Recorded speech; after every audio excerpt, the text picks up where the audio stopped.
It's that time of year again, Michael. Oh, not fall? We're coming into fall. Oh, we're coming into fall? Rounding out summertime. Sports are starting up. I was meaning to say it's time for sports. Yeah? My kids, they start soccer on Monday. Okay. Exciting. Who's coaching them? I'm coaching them. Oh, did you didn't need an assistant coach?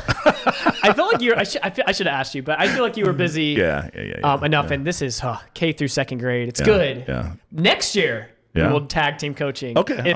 Is Phoebe in kindergarten next year? Phoebe's in kindergarten next year. That'll be. I was like, man, Jackson, Jordan, Phoebe, Everly on the same team. Yeah, that'd be good. That's pretty cool. And then on top of that, had a nice, I feel like I got a lot done today. Played some Frisbee, got 6 miles in, jumped into cold plunge. Yeah. So I guess timing, maybe you've seen this, maybe not, but keep a lookout for that bonus episode to drop. Oh, yeah. And NFL starting back up. We had the Chiefs laying the smackdown. Oh, my goodness. Football's is this where back. this is going? This is where this is going. Oh, my goodness. Because when you watch beautiful football, oh, my goodness. Man, Mahomes just can't stop the Chiefs. Am I right? You can't when they have the refs on their side. And I know people, show me the play. Like, I posted something on social media complaining about this, and people come in and they're like, well, here's this place where this touchdown wasn't awarded to the Steelers. Jonathan Hyde, I'll call you out right now. I think it was you that posted Steelers this. don't get calls. I'll tell you that. And I'm like, there's a logical explanation. In order to score a touchdown, you have to have a reception. In order to have a reception, you have to survive contact with the ground or make a football move.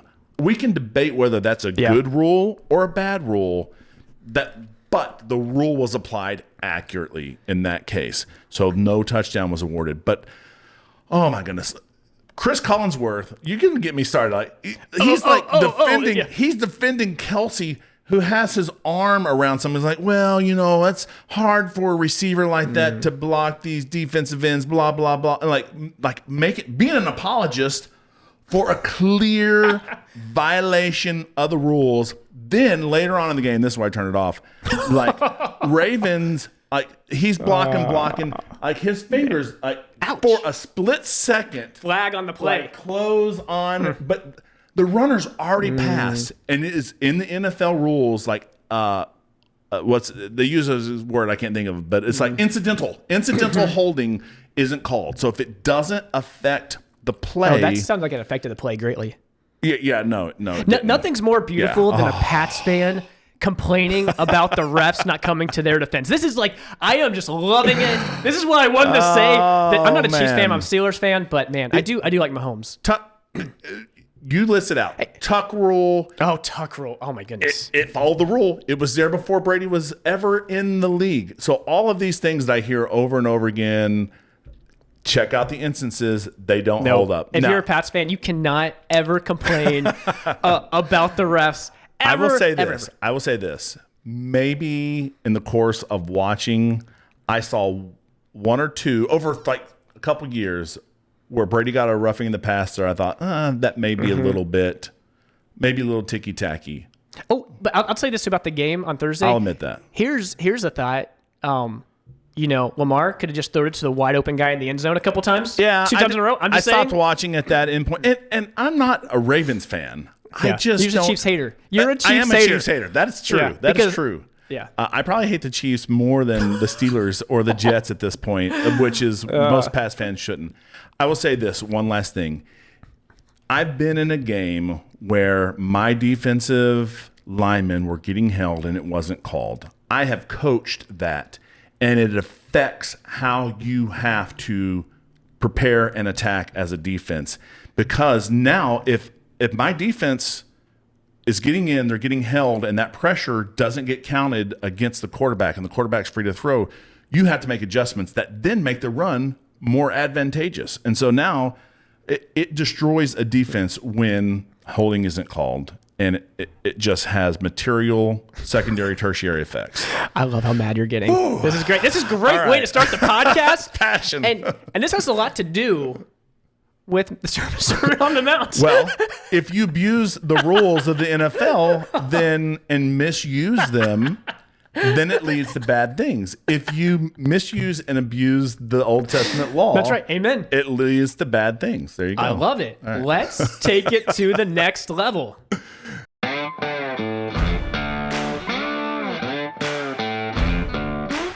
From the heart of the Low Country in South Carolina, it's the Take Two podcast, where we take theology to the next level.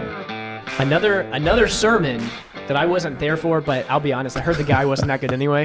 Yeah, it was skippable.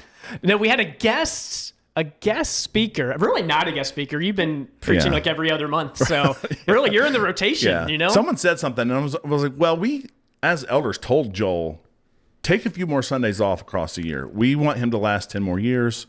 That's right. That's right. He can't leave. So if that means instead of being gone out of the pulpit 2 times a year, you're gone 4, 5, 6 times a year, that's fine. Load management. Right. It's like the NBA. You got to rest. LeBron's got to take a rest so he's ready for the playoffs, you know? Yeah. So, well, great. I listened to the sermon after the fact. It was really great. It's titled "What the Law Could Not Do" from this prominent passage. Sermon on the Mount, Matthew 5-7. What I like about what you've been doing, you've been connecting it to where we're at. Every time you preach, you're connecting it to Romans to help, give us a maybe better perspective. Yeah, that's what I was trying to do. I was thinking about what do we preach on? And I was thinking, it's difficult for me. We're an expository preaching church. So we want to work through a passage. And if you're like working through a book and you've given the intro and you kind of the passage will tell you what to preach, but when you're just coming in and preaching a sermon kind of out of the blue, you don't want to just be like, all right, and you kind of have to connect it. So that's what I was trying to do. I'm trying to connect it to what we've been learning. I thought, what about the Beatitudes? Because we just started talking about what the law couldn't do, and we know from Israel's past that they were flirting with idolatry and really in this license type of lawlessness phase. And then after they return, and I think maybe we're going to talk about Ezra and Nehemiah at some point in time. I've seen some notes on those. That's right. Might be a couple months from now. We got a lot to cover, but we will at some point. Yeah. But, when they came back, there was this very, we don't want to be taken into captivity again. And so they started taking this law, and really they started applying it, and what they started doing were these fence laws. And so we talked about, I don't want to monopolize the conversation, but we've talked about the Mishnah and the Talmud before, and we were kind of both like, oh, we're not clear. I did my homework since then. Yeah. So the Mishnah, basically, if you took all the laws out of the Old Testament and tried to systematize those laws, that's the Mishnah. And then the Gemara is the commentary on those laws. It's the rabbinical commentary and the kind of the adding to, like, here's how you apply this. And so what they did was they put what we've called fence laws. So imagine there's an area that you can't cross, and in order to we want to make this even more secure, you put a perimeter around that so that if you don't cross the perimeter, then you haven't crossed this area. Those two together, the Mishnah and the Gemara, form the Talmud. So it's kind of the Talmud is the combination of those two. No, that's good. You gave some good examples just for context. Like, how are we to think of some of these? I know in the past, Pastor Joel's done some. He had one I can't remember exactly what it was with like the toilet and how it flushes. You remember this? Or how you wash hands, or I don't know, it was stuff like this. It was about how you wash hands and how the water has to flow certain ways. And it was this rabbi talking about how to be ceremonially clean and how he's like dipping water and stuff. And the sad thing in all these that we're going to name is that they believe that is garnering favor with God when they follow those very man-made rules. Yeah, and you mentioned some of these too. When I was in Israel, we stayed at this. It was pretty nice Dead Sea hotel, and they had the Sabbath elevators, Shabbat elevators that we just get on and go beep beep everything, and the lights were already on in certain places because you can't turn stuff on because we happened to be there for a Shabbat, and so kind of got to see some of those laws into effect. And so you get on the slow elevator or the fast elevator. Was one good example. Yeah, because you couldn't start a fire, which is in the Mosaic law. There's a scripture that talks about that. But rabbis, well, in one, we could talk about, are we still under the law? That's a whole separate discussion. But rabbis have since equated the use of electricity with fire. You can kind of see how they would make that connection. I can see that, yeah. And so, like you said, you can't push a button, or flip a switch. But if it's just doing this thing on its own, you're not actively engaging it. So, yeah. And you made those points with like air conditioning, compressed air. If it's like, going, you're good, but you can't initiate some of that stuff. Right. Yeah. They compress air so that, they had some sound powered speakers using compressed air, some air conditioning. There's these eruves, which are these strings that they run. So you can get maps of these large city centers like LA, Manhattan, and they tie, and normally it's like a fishing line. It's very high. You can't hardly see it, but there'll be some signage like this is the end of the roof. And basically they're trying to get around this fence law that says you can't carry stuff on the Sabbath because that would be considered work. That's not in the Old Testament law. But the rabbis have said you can't carry something outside of your domicile. What's my domicile? Well, if I do this like 42 square mile, eruv around where I live, then I can claim that as my domicile and I can move freely in there. So we would call that legalism in the end of the day. Legalism is using man's laws and raising them to the level of God's laws. And it really has two effects. One, it puts people in bondage. So you hear Jesus talking to the Jews of his day, saying, come to me who are weary, because of all the bondage that they were in, because all these meticulous rules that were man-made. But two, it kind of gives you an out to not follow God's rules. Right, because you got all these other things that occupy your mind. And we'll talk about this in your Sermon on the Mount. Jesus basically said, hey, you're off the hook. You don't have to do anything. I don't care about the law, right? Right. Yeah. The law's not in place at all. No, that's not what he says at all. That's the amazing thing when you get to the essence of it. It's not like you're just telling people, hey, laws don't matter. So I'm excited to get into it. And I like what I appreciate about your sermon. You gave a good overview where I think a lot of times people zone in on maybe like one or two things, and you kind of gave us the whole structure so we can read it, know what's going on, know maybe the logical progression or what Jesus is trying to hit, which was nice. Yeah, so if you've read the Beatitudes or the Sermon on the Mount, it starts out with the Beatitudes.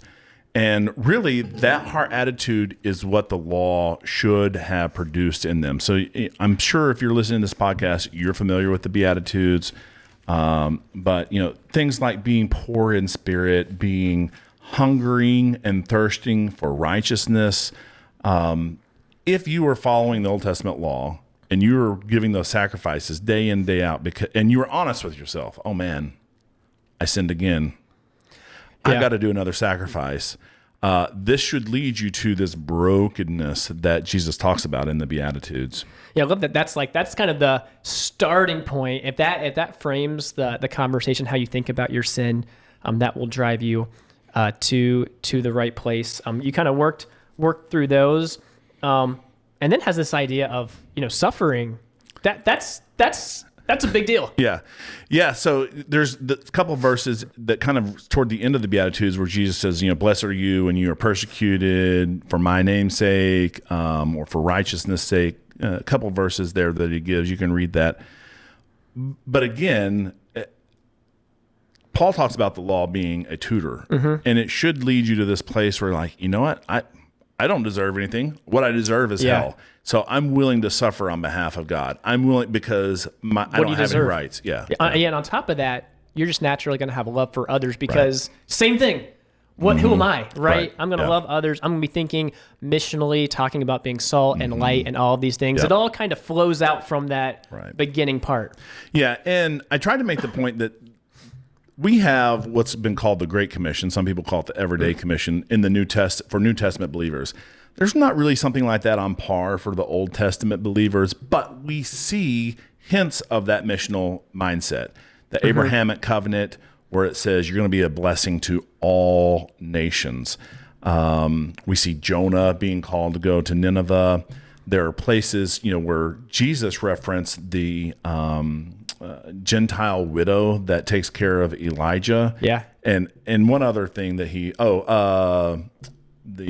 Naaman, the guy who gets baptized 7 times and his leprosy is cleansed. He's like, And then the Jews try to kill him because he's showing that this gospel is not just for the Jews. It's really for the Gentiles. But the Jews did not have that mission mindedness at all. Yeah, that's pretty amazing that those are his examples. And that just, right on top, he says, hey, first, I'm the Messiah. And then here's some examples. And man, riling people up. So that the law should have produced all of this in the Jews. And it did not. So what do we do with the law? Do we just throw it out? Yeah, well, in some sense, and this is where we got to, like, you might hear people say the Sermon on the Mount is for Old Testament Jews only, period, not for the church today. And then you hear people that kind of miss the fact that Jesus is addressing abuses of the laws, and they just interpret it through a New Testament church lens. And I think both of those extremes are bad takes. So really, you should recognize Jesus is correcting abuses of the law, but there's good things in there for us. In Jesus' time, they were still under the Old Testament law, and he was saying not one of these jots or tittles, if you are reading from the KJV, will pass from the best. law. The KJV is jot or tittle. That's good. Until everything is fulfilled. And so you could say, well, maybe when Jesus died on the cross, he fulfilled the Old Testament law and brought the Mosaic law to an end because he's ushering in that new covenant. But in the same token, we see everything that Jesus mentions here.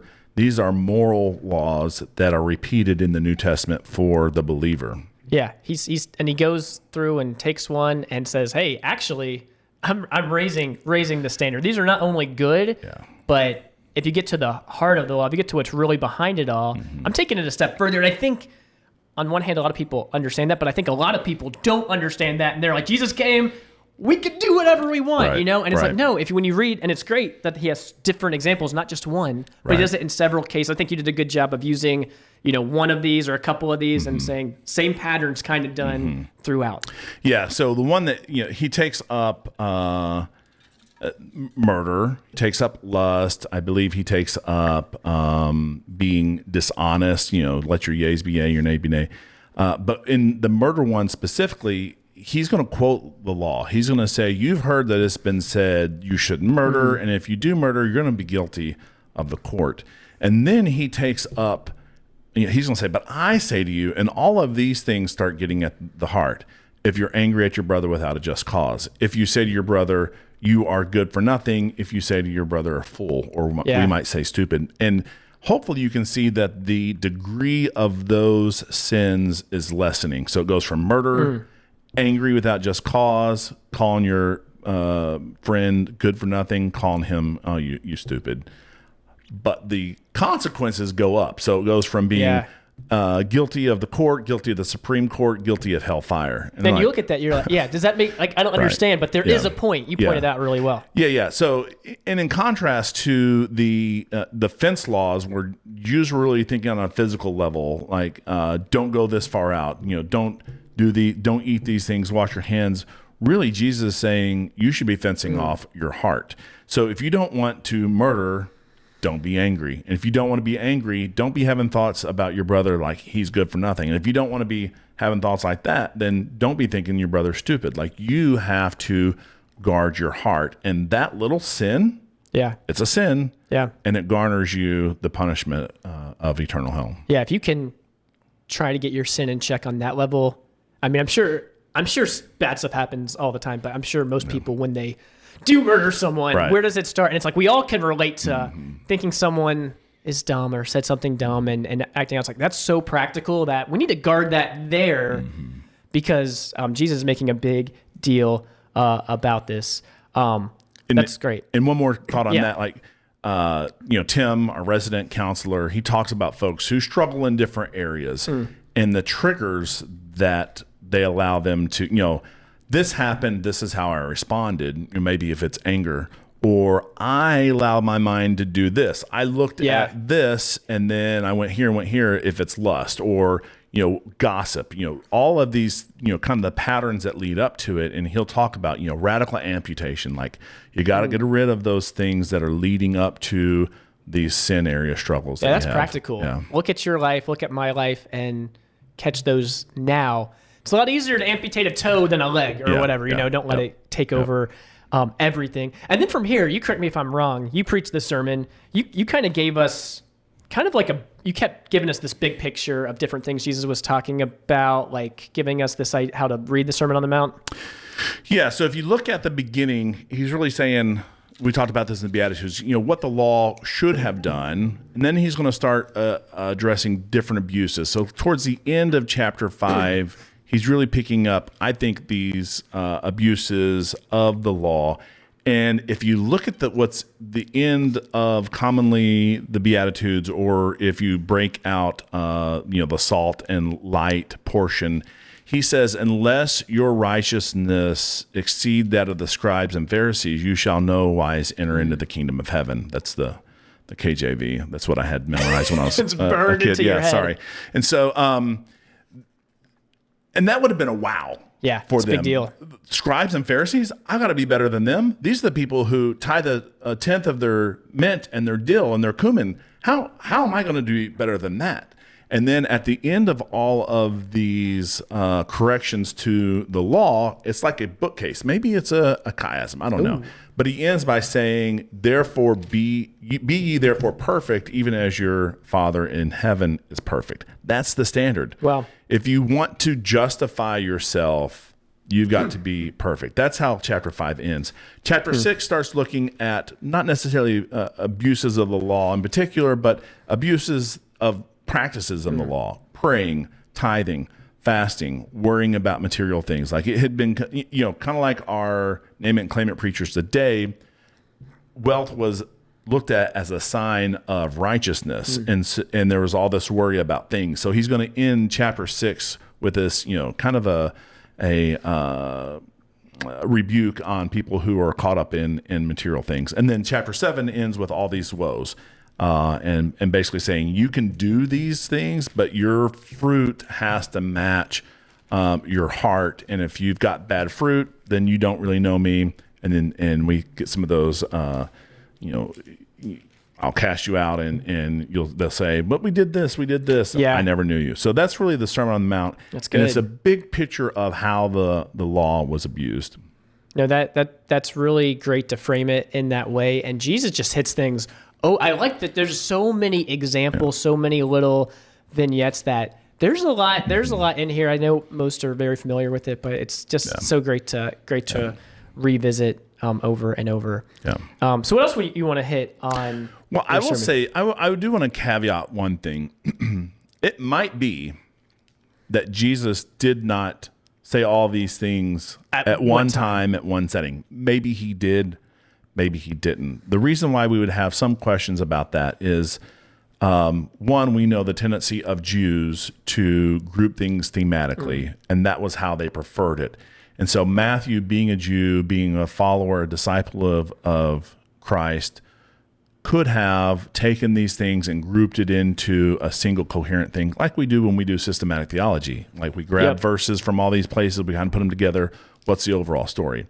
I'm not saying he did or didn't. It's just a possibility that he didn't. And the reason we might think that he didn't was because Luke, who's writing to a different audience with a different preference and how we take kind of more what we would think of in our Western American culture, we think of a biography. We want it, chronological in order. Read the opening of Luke. He's like, I know other gospels have been out there, but I'm putting together one that's orderly. And so you see these sayings, all these sayings are there, but they're kind of spread out in Luke. So I don't want anyone to get hung up on the harmony of the gospel. Maybe it did, maybe it didn't. And really that thematically versus chronological viewpoint, that solves a lot of your problems. I was going through Ezra and Nehemiah, and boy, chronology is all over the place. Ezra chapter 4 is like at the end of Nehemiah. It gets confusing with the kings. They're dropping kings everywhere. And it's because they're trying to group things thematically. And that's I think that's a really good takeaway when you try to, and that might be one of the reasons it's outlined so nicely. How the book ends and everything. It might be, who we can't say for sure. What else you want to hit about your sermon here? Well, I'll just say, the end, and we kind of already hit this again, if you bookcase those beginning and ends of where he's really diving into the law, righteousness has to exceed that of the scribes and Pharisees. And then at the end, he says your righteousness basically has to be on par with the Father. You got to be perfect. If you turn over to Matthew 11, and do you have it there? I'm here. Yeah. Why don't you read that verse for us? Great. Matthew 11. If I look down at verse 28, Jesus says, "Come to me, all who labor and are heavy laden, and I will give you rest. Take my yoke upon you and learn from me, for I am gentle and lowly in heart. And you will find rest for your souls, for my yoke is easy and my burden is light." Yeah. So if you imagine yourself trying to live up to all the man-made rules of the scribes and Pharisees, plus, all the laws, and we could even talk like abuses of the people, real quick side story we hear about the widow's mite, the lady who's given her last penny.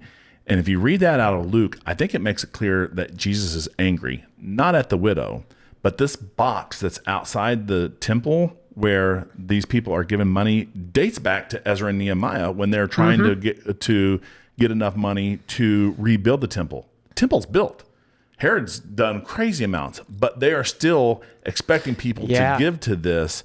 And the Pharisees are onlooking and they're seeing who's given what. And it's just an abuse of the people. Like, yes, great for that widow, not taking anything away from her. But I think the overall point, and if you read it in its context and you get rid of the chapter breaks and the section breaks, Jesus is really showing this as a condemnation of the Pharisees because they are continuing to be overburdensome on the people. Yeah. In contrast, not that everything is perfect and rosy in the New Testament believer, but the New Testament covenant, we live in grace. That's what Paul would say over and over and over again. We live by grace. We live through faith in what Christ has done for us. We're not trying to meticulously keep the law because we're not justifying ourselves. Jesus has done that. And I think that's what he's saying in chapter 11 about taking his yoke upon him because it's light, it's easy. Yeah, I think it goes back to the beginning of those Beatitudes. Blessed are the poor in spirit. Just identifying the different attitudes. Because if you're looking at Matthew 11, the paragraph right before that, he's saying, woe to you. It's going to be worse for you than it was for, Tyre and Sidon and Sodom and Gomorrah. Right. And it's because you did not repent. You were not broken over your sin. It's that whole mindset because I like how Matthew put these two things back to back because you see that rest, but you see not repenting. You see these miracles and you don't come to Christ. You don't come to that rest. That's not good news. No, it's good. Not good. We got some application at the end that you gave everyone. Number one, are you guarding? Are you fencing your hearts? Number two, do you tend towards rules, legalism, or towards grace and this license to sin? How do you find the balance? And you pulled out this verse I'm not familiar with. Yeah, so I remember when Joel first came, like it was Acts 2:42, Acts 2:42, Acts 2:42. And I have, over time, it's like repetition is the mother of learning. And it's like, okay, you become a believer. And I don't know, maybe 4, 5, 6 years into it, I was always thinking Acts 2:42 church, Acts 2:42 church. We, as a church, we want to be about the word. We want to be about prayer. We want to be about fellowship. We want to be about breaking bread, communion. And what does that mean? Worship and word and deed and witness, all those things that where we exalt in Christ. Great. But if we're going to be about that as a church, we got to be about that as families. Like my family, your family, the Hawks family, all the families in church, we have to be an Acts 2:42 family. And you know how that happens? Well, probably on the moms and the dads, but individuals in that family had to be Acts 2:42 families. And if you build those foundational building blocks, I think it's going to be a guard against legalism, against license, against all manner of, ways we can get off the true and narrow path. I totally agree. That's a great church to the family, to the individual. And then application number 3, have you found rest in Jesus? Kind of where we ended in Matthew 11. If you haven't come to Christ, if you haven't realized your need for sin, I mean, you're missing the boat. If you do these things great or you don't do these things great, it's you're missing that foundational, that central piece of your life. So great challenge at the end for any of those out there who might not know Christ as their Savior. Great sermon, Michael. Any parting words for us?